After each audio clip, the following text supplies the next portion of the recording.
लातूर जिल्हा हा कायमच काँग्रेसचा गड मानला गेला आहे, परंतु त्यातील अहमदपूर आणि उदगीर मतदारसंघाने कायमच प्रवाहाच्या विरोधात कौल दिला आहे. अहमदपूर विधानसभेत अपक्ष उमेदवारांचा प्रभाव राहिला असून 2014च्या विधानसभेत विनायकराव पाटील यांनी अगदी मोदी लाटेतही आपले वर्चस्व कायम राखत अपक्ष लढून विजय मिळवला होता. तर 2019 मध्ये बाबासाहेब पाटील यांनी विनायकराव पाटील यांचा पराभव करत मतदारसंघ आपल्याकडे खेचून आणला होता. 2024 मध्ये बदललेल्या राजकीय परिस्थितीनुसार या मतदारसंघातून इच्छुकांची गर्दी बघायला मिळते आहे. विद्यमान आमदार बाबासाहेब पाटील, विनायकराव पाटील, भाजपचे लातूर ग्रामीणचे जिल्हाध्यक्ष दिलीपराव देशमुख, गणेश हाके तसेच माजी आमदार बबरूवान खंदाडे यांची नावे चर्चित आहेत. इच्छुकांची उमेदवारीसाठी चर्चा चालू असतानाच अहमदपूर चाकूर मतदारसंघाच्या राजकीय पटलावर एक नवीन तरुण राजकीय नेतृत्व धनराज गुट्टे यांच्या रूपाने त्या ठिकाणी उदयाला येत आहे. कोण आहेत धनराज गुट्टे? यासह अहमदपूर चाकूर मधून उमेदवारीची माळ कोणाच्या गळ्यात पडणार, तसेच कोण आमदारकीचा गुलाल उधळणार, हेच या व्हिडिओच्या माध्यमातून आपण बघणार आहोत. नमस्कार, मी सोमनाथ घुले आणि तुम्ही पाहतात इनसाइट मराठी. अहमदपूर मतदारसंघाचा इतिहास पाहिल्यावर 1980चा अपवाद वगळता आजपर्यंत सलग 2 टर्म आमदारकीची संधी कोणत्याही उमेदवाराला मिळाली नाही. अहमदपूर हा मतदारसंघ कोणत्याही पक्षाचा बालेकिल्ला राहिलेला नसून प्रत्येक वेळी मतदारांनी नव्या उमेदवाराला संधी दिली आहे. 2014 मध्ये विनायकराव पाटील हे बाबासाहेब पाटील यांचा पराभव करत त्या ठिकाणी विधानसभेवर गेले होते, परंतु त्यांनी भारतीय जनता पक्षात प्रवेश करत 2019 मध्ये आपले नशीब आजमावले होते. परंतु भाजपमधील अंतर्गत बंडखोरीमुळे विनायकराव पाटील यांचा 2019 मध्ये पराभव झाला. भाजपच्या दिलीपराव देशमुख व पंचायत समितीच्या तत्कालीन सभापती अयोध्या केंद्रे यांनी बंडखोरी केल्यामुळे त्या ठिकाणी विनायकराव पाटील यांचा पराभव झाल्याचे सांगण्यात येते.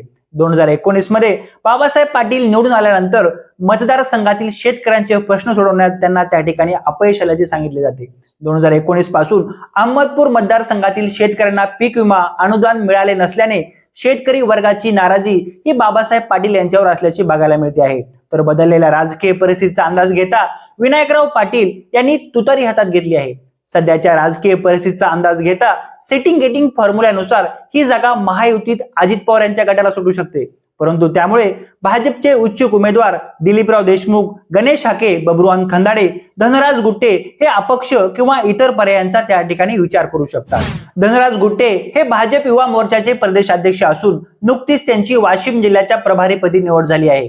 अनेक वर्षापासून त्यांनी भारतीय जनता पार्टीच्या माध्यमातून निवडणुकीची तयारी सुरू केली आहे. केंद्रीय मंत्री नितीन गडकरी, प्रदेश भाजपचे देवेंद्र फडणवीस, चंद्रशेखर बावनकुळे, लातूरचे पालकमंत्री गिरीश महाजन तसेच पंकजा मुंडे यांचे विश्वासू सहकारी म्हणून धनराज गुट्टे यांची त्या ठिकाणी ओळख आहे. विद्यार्थी चळवळीतून राजकारणात आलेल्या गुट्टे यांचे राजकीय गुरु गोपीनाथ मुंडे असून राजकारणासह प्रशासनावर त्यांची मजबूत पकड आहे.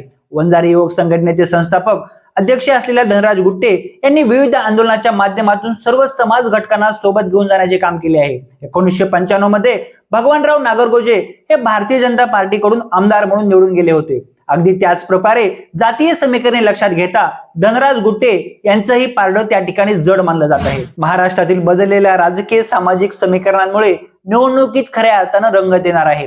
लोकसभा निवडणुकीत मराठवाड्यात जरांगे फॅक्टरचा मोठा परिणाम बघायला मिळाला. अहमदपूर मतदारसंघाने लोकसभेत भाजपचे उमेदवार सुधाकर शृंगारे यांना केवळ 3000 मताचं लीड दिलं होतं. त्यामुळे प्रस्थापित बाबासाहेब पाटील यांची आमदारकी धोक्यात असल्याचं सांगण्यात आलं आहे. शिवाय जरांगे फॅक्टरमुळे मराठा विरुद्ध ओबीसी असाही संघर्ष बघायला मिळू शकतो. मराठा समाजाचे एकापेक्षा जास्त उमेदवार उभा राहिल्यास मतांचे विभाजन होऊन त्या ठिकाणी ओबीसी आमदार निवडून येऊ शकतो. अर्थात हे सर्व राजकीय चित्र स्पष्ट होण्याकरता अजून काही काळ वाट बघावी लागणार आहे. अहमदपूरचे राजकीय सामाजिक समीकरणे लक्षात घेता आमदारकीची माळ कोणाच्या गळ्यात पडणार याविषयी तुम्हाला काय वाटते हे कमेंट सेक्शनच्या माध्यमातून नक्की कळवा. आमच्या इनसाइट मराठी या युट्यूब चॅनलला सबस्क्राईब करा. धन्यवाद.